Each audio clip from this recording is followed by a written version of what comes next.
Hey guys, welcome back. இந்த வீடியோவில் functional programming என்னென்னு பார்க்க போகிறோம். ஃபங்க்ஷனல் ப்ரோக்ராமிங்னா ஒன்றும் கிடையாதுங்க, இது ஒரு ப்ரோக்ராமிங் பேரடிசம் அப்படின்னு சொல்லுவாங்க. இதை யூஸ் பண்ணி நம்ம கோடிங்கை ரொம்ப க்ளீனாகவும் ரைட் பண்ணிக்கலாம். அது மட்டும் இல்லாமல் மோர் எஃபிஷியண்ட்டாக இருக்கும். அண்ட் இந்த கோடை மெயின்டைன் பண்ணுறது ரொம்ப ஈஸியாகவே இருக்கும். இதுக்குன்னு சொல்லிட்டு ஒரு சில கீ கான்செப்ட்லாம் இருக்குது. Like pure function, immutability, built-in function and lambda function. அது மட்டும் இல்லாமல் ஹையர் ஆர்டர் ஃபங்க்ஷன் அப்படின்னு சொல்லிட்டு நிறைய ஃபங்க்ஷன்ஸ்லாம் இருக்குது. இதை யூஸ் பண்ணி தான் நம்ம கோடை க்ளீனாகவும் ரொம்ப ஈஸியாகவும் ரைட் பண்ணுறாங்க. ஃபஸ்ட்டு பியூர் ஃபங்க்ஷன் என்னென்னு பார்த்துடலாமா? பியூர் ஃபங்க்ஷனாக ஒன்றும் கிடையாதுங்க. இப்போ நம்ம ஒரு அவுட்புட் எதிர்பார்த்துருப்போம். அந்த அவுட்புட்டுக்கு ஒரு இன்புட்டை நம்ம கொடுத்து கெட் பண்ணியிருப்போம். இப்போ இந்த இன்புட்டை நம்ம எத்தனை தடவை கொடுத்தாலும் சேம் அவுட்புட் தான் வரணும். இதுதான் பியூர் ஃபங்க்ஷனோட டெஃபினேஷன். இது எப்படி ஒர்க் ஆகுது சின்ன சின்ன எக்ஸாம்பிளை பார்த்து தெரிஞ்சுக்கலாமா? இப்போது நான் ஒரு ஃபங்க்ஷன் டிஃபைன் பண்ணிக்கிறேன். டெஃப் அப்படின்னு சொல்லிட்டு அர்ஷா அப்படின்னு சொல்லிட்டு ஒரு ஃபங்க்ஷன் நான் டிஃபைன் பண்ணிக்கிறேன். இப்போது இந்த ஃபங்க்ஷனுக்குள்ளே நான் x, y அப்படின்னு சொல்லி கொடுத்துக்கிறேன். இப்போது ரிட்டர்ன் x, y அப்படின்னு சொல்லிட்டு நான் கொடுத்துட்டேன். இப்போ என்ன பண்ண போகிறேன்னா, இந்த எக்ஸுக்கும் ஒய்க்கும் ஒரு வேல்யூ அசைன் பண்ண போகிறேன். அதுக்காக பிரிண்ட் அர்ஷா 1, 2 அப்படின்னு சொல்லி கொடுத்துட்டேன். இப்போது இதை நான் ரன் பண்ணேன்னா எனக்கு அவுட்புட்டில் 3 அப்படின்னு சொல்லி வந்துடுச்சு.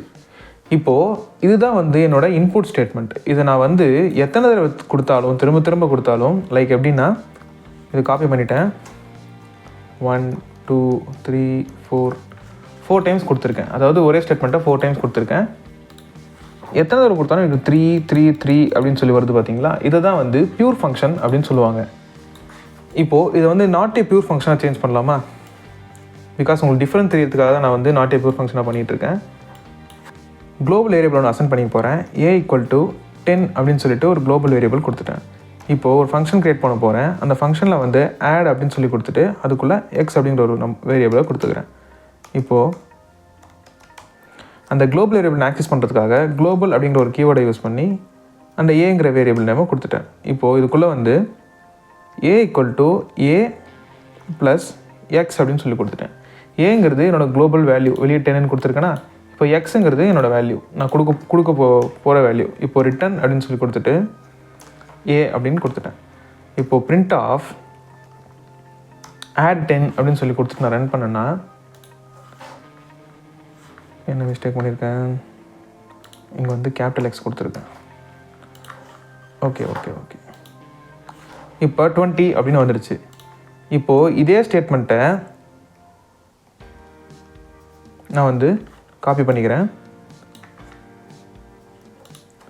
காப்பி பண்ணிவிட்டு ஒரு 3 டைம்ஸ் அப்படி நான் கொடுத்துக்கிறேன்.